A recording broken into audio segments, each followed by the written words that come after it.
पति पत्नी से शिकायत और पत्नी पति से शिकायत नहीं करे तो जीवन बेकार है ना जी?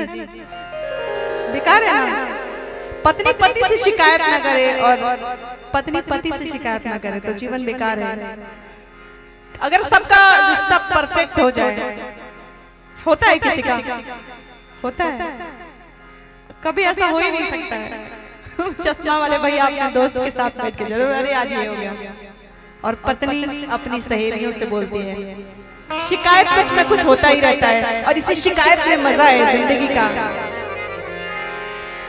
तो एगो हमरे सुंदर मेहरारू कैसे कहता रे कि घर भर के जीमा सारा अरे हमारे कपार बा, अतहिया में दर्द हमरा चढ़ल बुखार बा, की बात मानो ना तो हो जाए गरम राजा,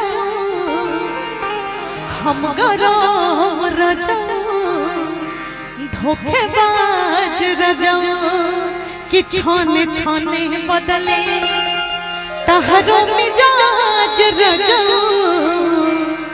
धोखेबाज राजा उड़नबाज राजा।